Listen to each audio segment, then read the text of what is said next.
आप सभी दर्शकों का मेरे YouTube चैनल रामकरण सर पर स्वागत है। आज का जो हमारा टॉपिक है वो क्लास 12 से रिलेटेड है। क्लास 12 में जो पहला चैप्टर आपका रिलेशन चल रहा था उसी पर आधारित है ये क्वेश्चन जो आपके बिहार बोर्ड, CBSE बोर्ड में पूछे जाते हैं। रिलेशन पर आधारित क्वेश्चन उसी की हम लोग डिस्कशन करेंगे। क्वेश्चन आपके सामने ये रहेगा लिखा हुआ, देखिए।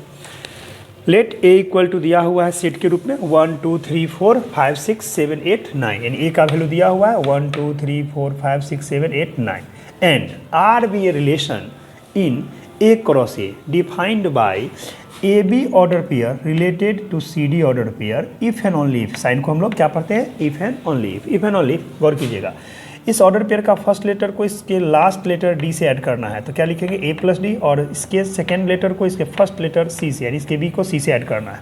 तो इफ एंड ओनली क्या लिखा हुआ है? A plus D equal to है आपका बी प्लस सी।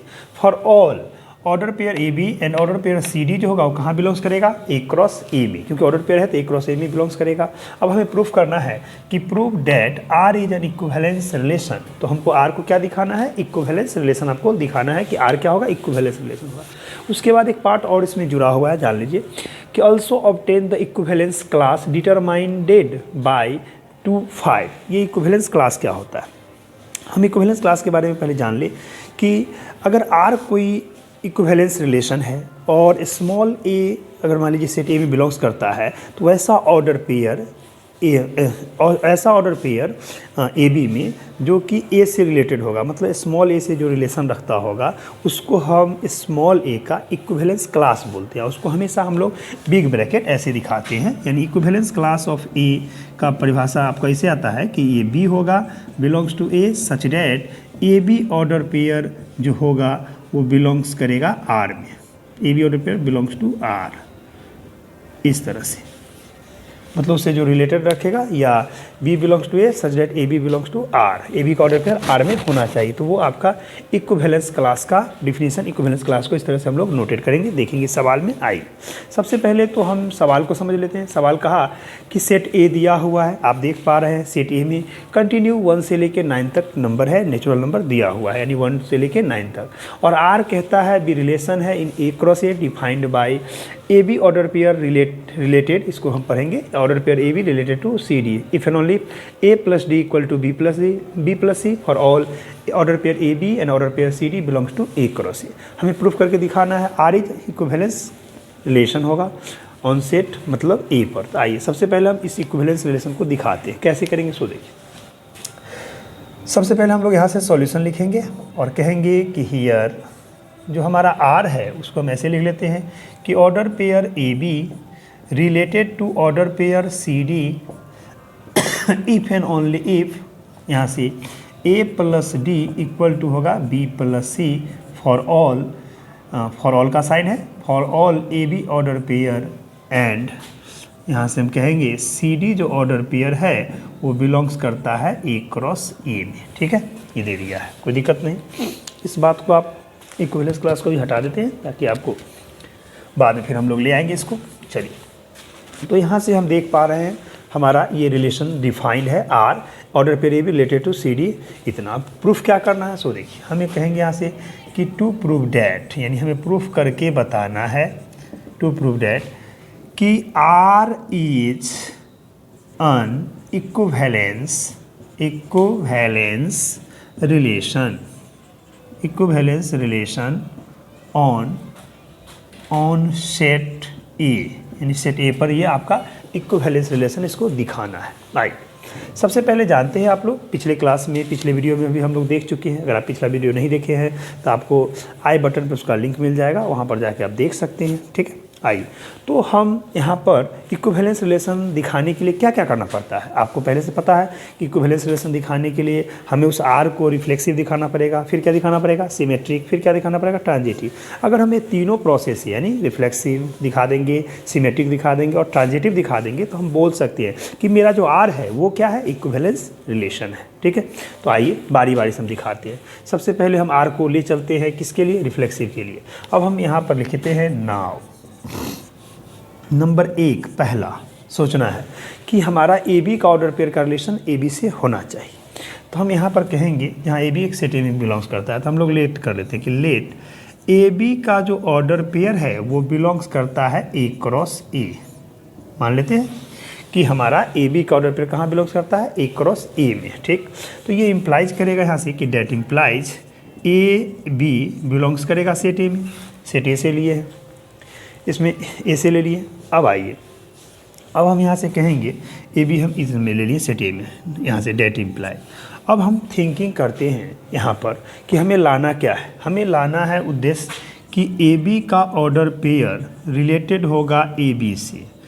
तो इसका क्या मतलब होना चाहिए? इसका मतलब है, अगर हम गौर से देखें, यहाँ फर्स्ट लेटर क्या है आपका, फर्स्ट लेटर ए है, लास्ट लेटर बी है, तो हम कहेंगे यहाँ से ए प्लस बी होना चाहिए। इसका सेकेंड लेटर देखते हैं, इसका फर्स्ट लेटर, तो ये होना चाहिए बी प्लस ए। तो आप ये बात भली भांति जानते हैं कि अगर हमारा ए बी जो एलिमेंट है, अगर सेट ए का लेते हैं तो उसमें हम ए प्लस बी करें, वो बी प्लस ए के इक्वल आएगा किसी के लिए। तो हम ऐसा बोल सकते हैं, देखिए ए बी के लिए कि ए प्लस बी का वैल्यू इज इक्वल टू होगा बी प्लस ए। ठीक है, for all A B belongs to set A के लिए। मतलब हम कहना चाहते हैं कि हमारा A plus B is equal to होगा आपका B plus A for all, यहाँ से हम दिखा देते हैं A B belongs to set A के लिए। तो हमारा ये चीज़ आया। अब हम यहाँ से ऐसा बोल सकते हैं कि डेट इम्प्लाइज ये करेगा कि यहाँ से कि ए बी का जो ऑर्डर पेयर है वो रिलेटेड होगा ए बी के ऑर्डर पेयर से। फॉर ऑल ए बी का ऑर्डर पेयर जो होगा वो बिलोंग्स करेगा ए क्रॉस ए में। ठीक है, ऑर्डर पेयर है तो क्रॉस में लिखना पड़ेगा। अब गौर कीजिए, तो हमारा ए बी रिलेटेड हो रहा है किससे, तो ए बी से। तो ये किसका प्रॉपर्टी है? ये प्रॉपर्टी आपके रिफ्लेक्सिव का है। तो हम यहाँ से बोल सकते हैं कि जो ऑर्डर पेयर ए बी था उसका relation order pair A B से है, मतलब खुद का खुद से रिलेशन है। डेट मीन्स हम बोलेंगे यहाँ से कि देयरफॉर जो मेरा आर है, आर इज रिफ्लेक्सिव, हमारा आर रिफ्लेक्सिव हो गया। ठीक, चलिए पहला क्राइटेरिया हम लोग ले लिए। अब दूसरा, जैसा कि आप जानते हैं क्या दिखाना होगा, बोलिए। दूसरा में हमें दिखाना पड़ेगा आर को, क्या दूसरा में हमको आर को दिखाना पड़ेगा सिमेट्रिक। तो आई सिमेट्रिक के लिए हम लोग क्या करते हैं, सो देखिए हम लोग लेट कर लेते हैं यहाँ से कि लेट ए बी का जो ऑर्डर पेयर है वो बिलोंग्स करता है आर में फॉर ऑल, यानी कि इसको हम ए बी का ऑर्डर पेयर लेटर कर दिया है बिलोंग्स टू आर, ले लेते हैं आर में लिए। ठीक है, फॉर ऑल, और इसको उल्टा करके हम दिखा देंगे ए बी का, अगर मान लीजिए 2 लेना पड़ेगा, एक से काम नहीं चलेगा। आप इसको ऐसे लीजिए तो अच्छा रहेगा।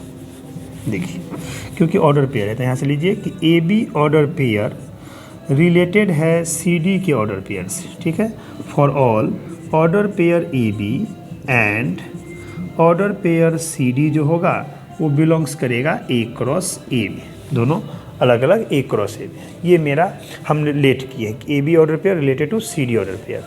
अब ये क्या बताएगा, जैसा कि आप जानते हैं ऊपर की डिफिनीशन भी दिया हुआ है कि अगर ए बी रिलेटेड है सी डी से, इसका क्या मतलब है, इसका फर्स्ट लेटर इसका सेकेंड यानी लास्ट, तो क्या लिखेंगे A plus D is equal to होगा बी प्लस सी। ठीक है, इसमें कोई कन्फ्यूजन नहीं। जैसा कि आप यहाँ देख पा रहे हैं रिलेशन में दिया हुआ है आपका कि अगर order pair A B related है सी डी, इसका मतलब है if and only if A plus D equal to B plus C. तो वही बात हम लिख रहे हैं। अब जरा गौर से देखिए, अगर हम इसको ऐसे बोले कि इफ़ एंड ओनली इफ इस चीज़ को इधर ले आए तो हम ऐसा बोल सकते हैं, देखिए कि C plus B is equal to यहाँ से डी प्लस ए। क्या दिक्कत? कोई दिक्कत नहीं। क्या किए हम इस दोनों को इधर लाए पलट दिए, इस दोनों को उधर ले गए पलट दिए। यानी आप जानते हैं कि एडिशन जो होता है वो कम्पिटिटिव होता है, A plus B equal to B plus है, इसीलिए हम ऐसा लिखें।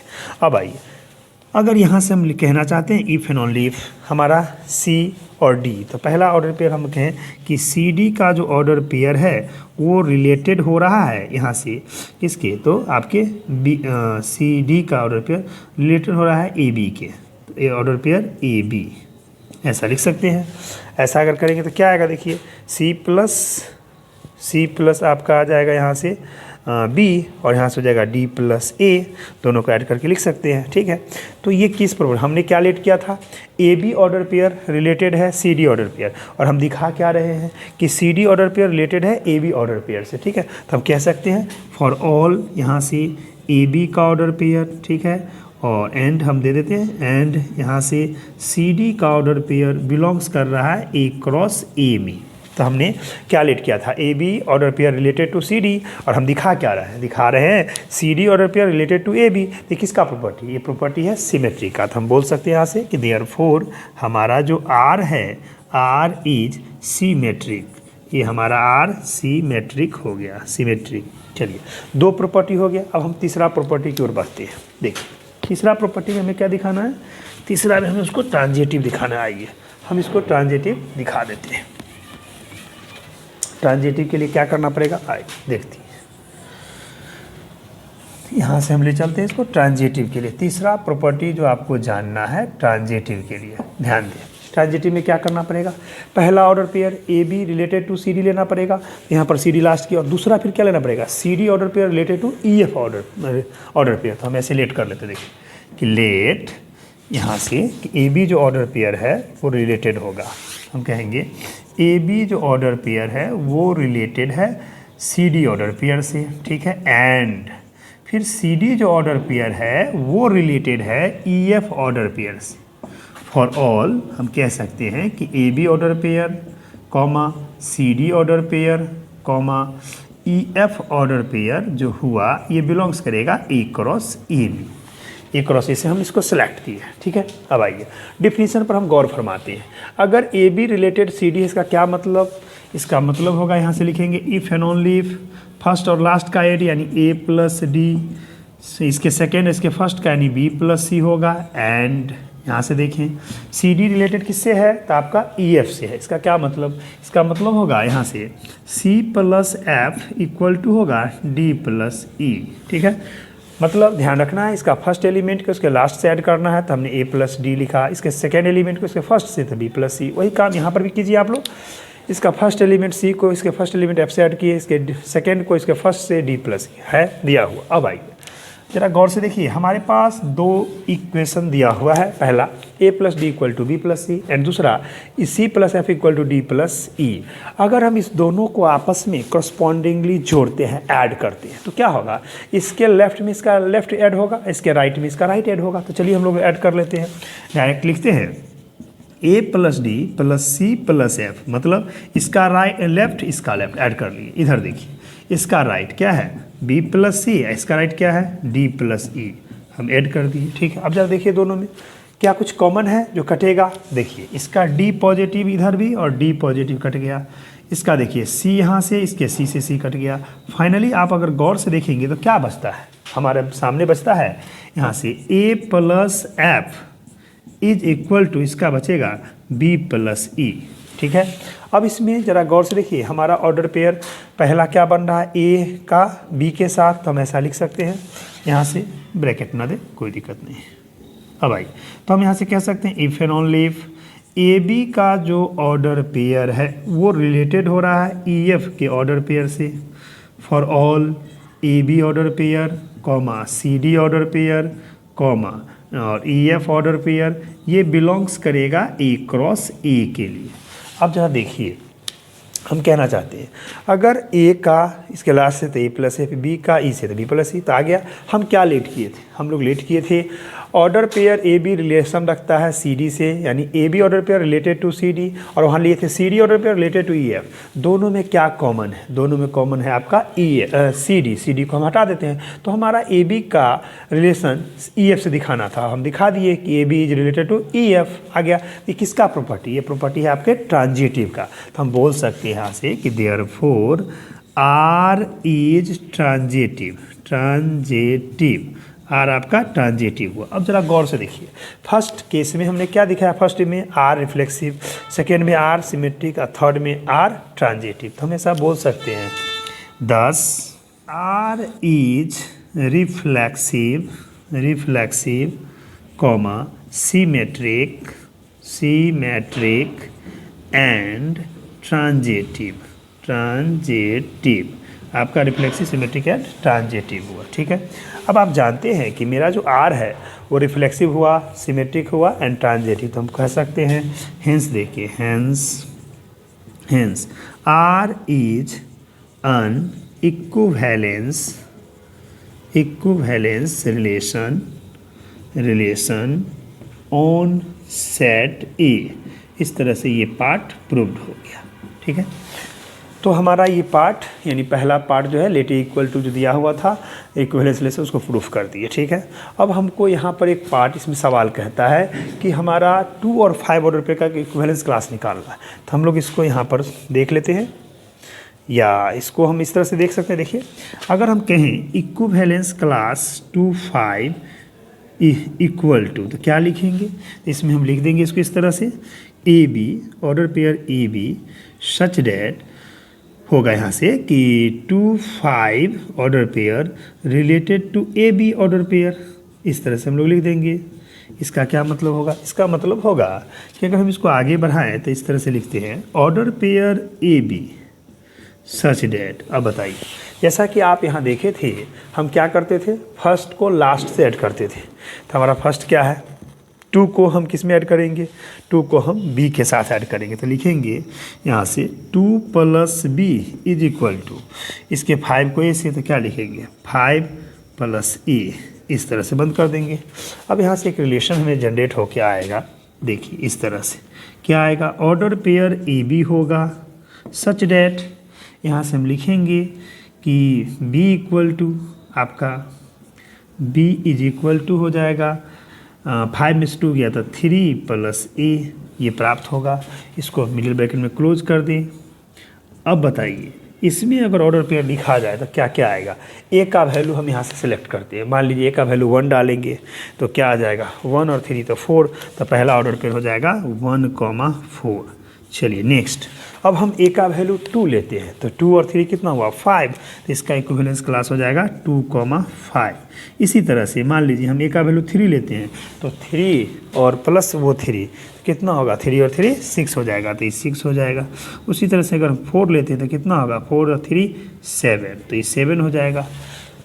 4 डाले 4 + 3 7 हुआ। अगर मान लीजिए हम इस तरह से आगे 5 लेते हैं तो 5 और 3 कितना हुआ, 5 और 3 आपका 8 होगा।